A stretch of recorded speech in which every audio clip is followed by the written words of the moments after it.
question, what if Jabba the Hutt took steroids? What did you think of it?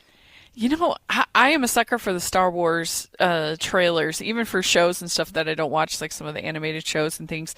They always manage to make good trailers that draw me in. There's something about that Star Wars energy that's very nostalgic for me.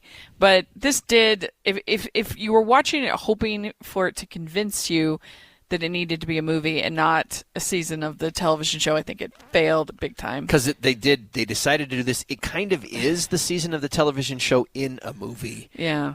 It looked like television. Like, I'm not saying it looked bad. Do you think they filmed it on the same set? Probably. I don't know. With the movie budget, maybe they don't have to film it in the Cinerama Dome that, simulates the environment all around them. Mm-hmm. But I don't know. I just, it didn't excite me the way that normally Star Wars trailers do. Now, I will also say that it's possible, by comparison to the other trailer that dropped this week, it couldn't hold a candle to the big trailer, Wicked for Good. Haven't you heard? I'm the Wicked Witch of the West.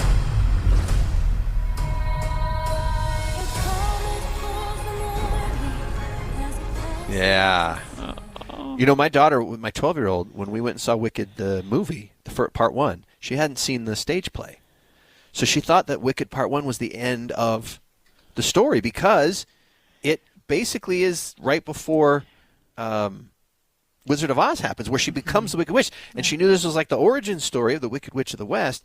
And that's where that first movie leaves off. So if you didn't know that there was more to the story, you could go from Wicked Part 1 to Wizard of Oz and feel like you had two halves of the story.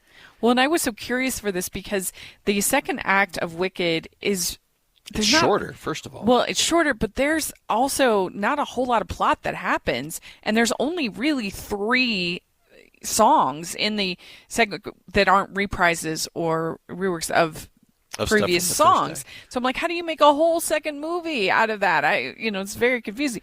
But like, there were there'll be fewer musical pieces. They're going to be 2 new songs, which is really exciting, and getting to see that we're at least going to involve Dorothy because she's not in the stage at all. True. That is true. And so it's going to have a lot of elements that the stage doesn't have, and so that makes me very intrigued. I'm very excited. I thought it was a great trailer. Well, and John Cho did such a great job, or John Chu, sorry. John Cho's an actor. John Chu is the director. He did such a great job with the first half, so I'm really looking